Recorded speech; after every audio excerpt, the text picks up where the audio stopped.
now for the answer to the question that you've all been waiting for. Yes, I'm back in blue. Had a very tough decision to make. I was going to fire up red and just say, fuck this truck. That's pretty well the point I reached with it, but I started looking at red and the money I was going to have to spend, and it made more sense financially to spend more money on this truck and get it back on the road. I know the other question that a lot of people have asked me is, didn't the truck have a warranty? Well, yes, it does. As a matter of fact, I had the work done at CAT. I spent $42,200 on this overhaul. We did everything from the radiator to the input shaft on the transmission, including the fuel lines and the water lines that go back to the sleeper. So all that stuff was completely replaced. I did a platinum kit on it. This thing should have been completely good to go. And I've had a heck of a lot of problems with it. As a matter of fact, now I got the truck back the 28th of July. It is now the 6th of December. And I've only been able to put about 29,000 miles on it. So that tells you how much downtime we've had. I mean, realistically speaking, I should have 15 to 20,000 more miles on this truck at this point. And I don't, because it spent so much time down. It spent so much time in the shop. I mean, it got to the point where my company said, hey, we're not going to reload you because your truck is covering everything on the trailer with oil. And what had happened with that is it wasn't that a cylinder had gone bad, which is what I was worried about. What we had happen there is we had the injector that went bad, and that injector filled the crankcase full of diesel fuel. I was really worried that that thing had washed down a cylinder, that the cylinders were scored, now the motor was going to have to be overhauled again. It was going to be another period of weeks before it could get back together. That's not the case. But what had happened was I was down in Texas, I delivered down in Texas, had this real screwed off unload down there. It was just, be watching for a video by the way. It's going to be called Why I Don't Work South of I-10. And it was a real screwed off unload. Finally got the thing unloaded, got on my way, and the company said, yeah, you know, this thing's spraying so much oil over the trailer, we're not going to get you reloaded till it got fixed. So I'm thinking it's blowing by. I'm thinking that this motor's toast. So I loaded it up. I headed back to Montana by way of Boise, Idaho. I stopped in Boise. There was this really cool 96 W9 I was thinking about buying there in Boise.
That didn't work out. I was actually going to trade red in on it, turn that truck into the Red Express, and on down the road we could have gone, and that would have given some awesome content for the channel. It would have got me into a studio sleeper, which would have been really cool, and it would have made a lot of good things happen. But unfortunately, that is not where we are. And where I sit right now, that makes things a little bit difficult. And so I want it back down in Billings. We took the truck into the shop, and what it turned out to be is there's a valve on the breather that prevents oil from coming out of the crankcase. Well, that valve had been broken. This is something that during the overhaul they removed, inspected, reinstalled, said it was good to go. 18,000 miles later, it had failed, and they refused to pay for any of it. They said, oh, that's not a warranty item, we're not going to cover it. And even though I bought a platinum OPT warranty, supposed to be the best warranty in the business, I wanted paying for all the troubleshooting on this, all the checking it out, I mean, having the truck dynoed, everything else, making sure that it was okay, moving the breather up to the valve cover to, mitigate this issue from happening again. I got stuck footing the bill for everything. I'm very unhappy with the work that was done to this truck. I mean, this has just been another thing in a long string of things that I found that just wasn't done right on it. And, I mean, it's still got oil leaks that need to be fixed. That's going to go in and happen over Christmas here. And the total failure of Cat to stand behind their product just really upsets me. I mean, for the amount of money I spent on this and everything, it's been very upsetting, and this has created a huge amount of stress and tension in my life. It has destroyed things in my world. And I needed this truck to get out and make money, because this time of year, trying to make money with heavy haul is just freaking murder. And the days are short. You're dealing with curfews and permits and everything else, and no one wants to get off their ass and issues permits. And then you have periods like at Thanksgiving, 4 days in a row, 5 days in a row, where you can't drive the truck anywhere. And so that really hurts you. And here I am trying to get caught back up, trying to get back on top of the money game in the worst time of the year to do it. And so because of this, I have been incredibly stressed out lately. And that has really affirmed a decision that I made last year when things were pretty difficult, and that is, I'm going to be leaving the trucking industry. I'm not leaving today. I'm not getting out of it tomorrow, but it will be soon. Basically, what I've decided is that as soon as my boat is paid for, I'm going to sell this truck and I'm going to move on. I'm going to sell Red. I'm going to move on from the industry, and I am going to go do something else. And that something else is, I'm going to go sail my boat, and I'm going to go make videos, and that's all I'm going to do. I may pick up a job here or there in between, but anything I do is going to be related to the marine industry. I really want to get back into being on the water. The time I have spent on my boat in the meantime, it has been some of the most rewarding time for me in my life. You know, it's been amazing having that thing, having a place to call home. The guy that I'm buying the boat from has been willing to work with me, and so from here on out, it's going to be full steam ahead on getting my boat paid for. I'm still going to produce a little bit of video content on this channel. There is not going to be a whole lot that I do, because quite frankly, in the wintertime, I need to drive from sunrise to sunset. It makes it very difficult to film anything. That's why I'm filming this in the sleeper of the truck. And so I want you guys to bear in mind with that. It's just because it's a difficult situation right now. I would love to be able to produce more content right now. I simply can't, because I have a serious obligation that I need to meet, and that is where we're at. I mean, honestly, this thing with this engine and this truck has wrecked me financially. It has done serious damage to me financially, and I'm in danger of losing everything right now. It is a very real danger. And you know, when you've got, I mean, my payments on this thing are $5,000 a month. And when you spend week after week after week in the repair shop, and then you're forking out all this money for repairs and bouncing home and all this fuel and sitting around trying to get things figured out, when you've got a truck that you need to be on the road making money with, it just tears your world apart at the seams. I mean, this has gutted me.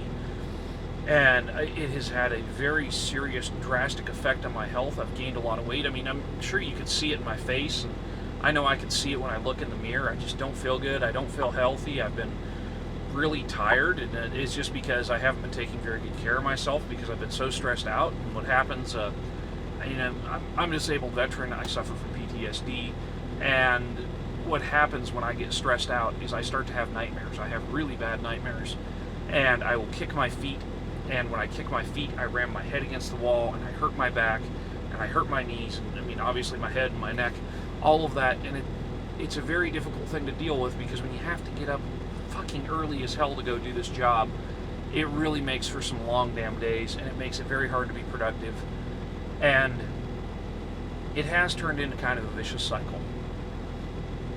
So I've made this hard run across the country, and here this week we've been having some issues. This load I'm on now, this little piece of shit D6 here, it didn't run, so it had to be pushed on the trailer. Then we had issues getting permits, and then my company ordered the permit from the wrong starting point, because I had to cross a stick scale. I didn't get going until 10 o'clock in the morning this morning, until we finally got the right permits. And just little things like that have added up, and it has put me under so much stress.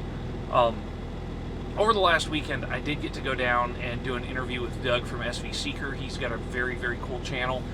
I want you guys to go check him out. There will be a link at the end of the video. You can click on the little SV Seeker icon that comes up. Doug is a very cool guy, building a 75-foot steel sailboat in his front yard. It's a junk-rigged steel sailboat. Very cool project, very cool guy. Someone who I've become friends with, and who I think is a very interesting human being. And as I get out into doing my sailing channel, he's someone who's going to appear in it several times. And we'll have some back and forth across the channels there. I mean, awesome guy.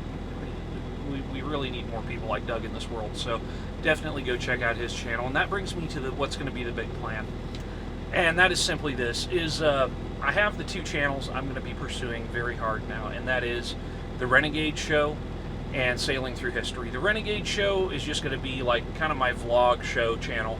I'm not going to do dailies, obviously. I can if I'm on a passage or something, but I am going to upload a lot of content to that channel once I get on the boat. That's the thing that channel is predicated on, is I need to be on the boat, I need to be out of the truck, so I have time to make videos, because video is a time-consuming process. And doing heavy haul and making videos, this has been a very difficult thing, because on one hand, I've got the responsibilities of the truck, and I need to drive, and I need to take care of things, and I've got paperwork, and during the daylight hours, it's just go, go, go. And so it's very demanding for my time. And then you have the time that's involved in editing and compiling footage and everything else, and bringing the cameras in, and it eats up a lot of the time. And the trucking videos, to be bluntly honest, the reason I'm going to stop doing them, other than this, is for what I realize is that there's only so much audience for what it is that I do in the truck.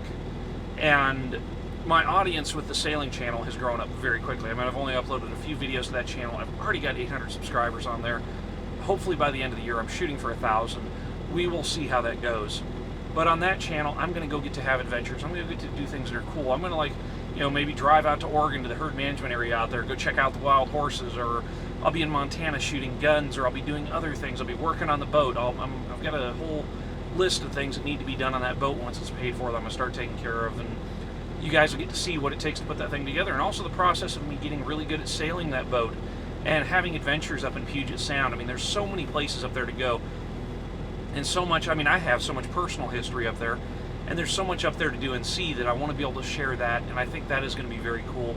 It's going to be way more exciting than me talking about trucking, I promise you, because in this trucking thing, as I've said before, I can only haul a track hose so many times and make it interesting. But out there doing this, being able to do the things with the boat, the adventures I'm going to have there, that's going to be very cool. I've actually got a route figured out for my first trip out, and it's going to go kind of like this. We're going to leave Washington, we're going to go to Hawaii. I'm going to spend some time in Hawaii, I'm going to learn how to surf, I'm going to get recertified to scuba dive. That's going to be amazing. From Hawaii, we're going to pop over to Midway to check out Midway Island, and then we're going to make that long hop all the way over to Japan. And when I get into Japan, that's going to be very cool. And that's where I'm really going to start hammering into the Sailing Through History channel. We're going to start with the pre-war. We're going to figure out why it was that Japan was mad at us. We're going to talk about all those types of things in there. And so we are going to really dive into what the cause of World War II was, what caused the Japanese to attack us. And we're going to take a serious look at that history, and then we're going to go from there. Once we get through the Japan portion of it, I'm going to Russia. I'm going to go to Vladivostok. I'm going to check things out there and see that part of the country. I think that's going to be very cool. And then out of Vladivostok, we're going to come down the western side of Japan. I may make a stop in South Korea. I don't know yet. I'm kind of wanting to avoid Korea just because of the whole North Korea thing and that, situation there. But then we're going to make a beeline south. We're going to hit Okinawa on the way down, just as a rest stop, and it's kind of a midway point. We're going to load up on supplies there again. From Okinawa, we are going to shoot off to the Philippines. And when I get to the Philippines, I am going to get to do something that goes back so many years that's going to be so cool. When I was about 8 years old, I made a promise to my grandpa that someday I was going to take him on a boat back to the Philippines where he fought in World War II. He told me that he always wanted to go back and that he'd never get to because he was dying of cancer. And he just wanted to know that everything that he did and experienced over there, all the things he had to fight for, he wanted to know that they made a difference. And so it's because of that I'm making this trip. I mean, that's part of the reason. It was somewhat of what inspired me. It's going to be a heck of an adventure anyways. But in that, I'm going to fulfill a promise to him. Not that I couldn't take him there, but I do have his music that was recorded in 1964, and that's going to be very cool getting to do that. So I'm really looking forward to that because he's someone I think about every day. He's someone who is very important to me in my life. I owe very much the man I am today to him because I spent so much time with him when I was a kid. I mean, I spent by far more time with my grandpa than I did with my dad, and we were together all the time. And so losing him when I was 14 years old, it wrecked me. It was very hard. It was very difficult. I lost him right before I turned 15. as a matter of fact, I was on the way back from getting my scuba diving certification when we got the phone call that he died, and that was just such a horrible, horrible thing. I mean, even though we knew he had cancer for like 10, 12 years. I mean, it was a very long time he was dealing with this, but still, it didn't make it any easier in the end. Even though we kind of knew it was coming, you know, it was just something that was a fact of life. Grandpa has cancer. It wasn't. So that was very unfortunate. That was very difficult to deal with when that happened. So for that, I'm looking forward to going in through Leyte Gulf there, and then we're going to go up to Manila, where he spent the rest of the war in Manila, and we're going to get to see a lot of the Philippines. I mean, there's some beautiful water out there. There's some beautiful diving. I've known a lot of Filipino people in my time, especially from my time in the Navy and everything. They're really great people to be around. I'm really looking forward to that. Out of the Philippines, we're going to Thailand.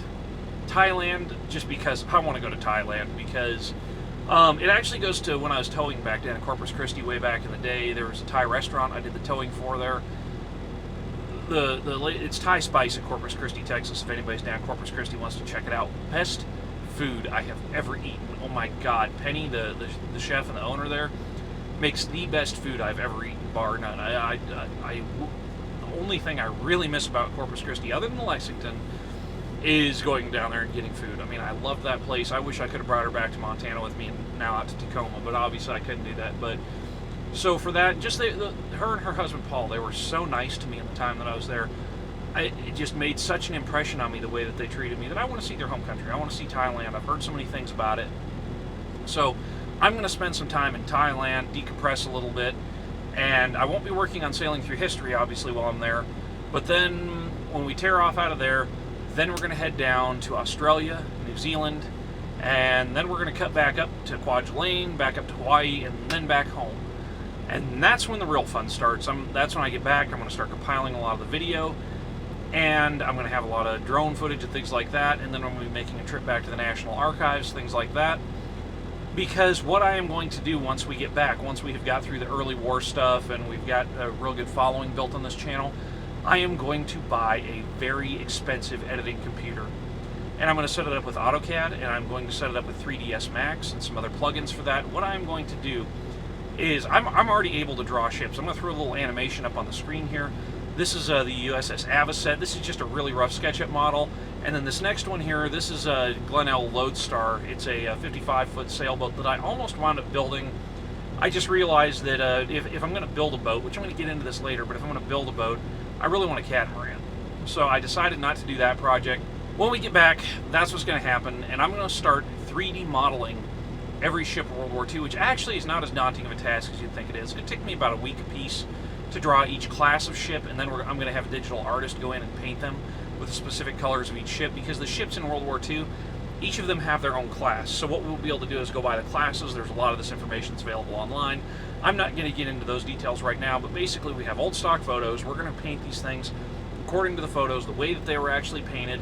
And what that means is that's going to give us realistic models as the ships were. We're going to be able to superimpose those over drone footage. And then we're going back out to the Pacific. And that's where we're going to start. We're going to go to Pearl Harbor. We're going to do Midway. We're going to do the invasion down at Wake Island. I mean, it was a very, very brutal attack at Wake Island, and those guys held off really hard. While we're in the Philippines, we're going to have talked about everything that happened down in the Philippines, the Bataan Death March, everything about that MacArthur escaping on a PT boat. It's going to be very cool, very in-depth. I love this stuff, and I really want to be able to share this with you guys. So that's the direction we're heading. This is going to be one of the neatest things I think anyone has done on YouTube so far. I'm hoping that this has the potential to create a really big, really dynamic, hard-hitting channel. So guys, you've been filled in on what's going on. That's kind of where everything's at in my world right now. I've got a lot of stuff starting to come together.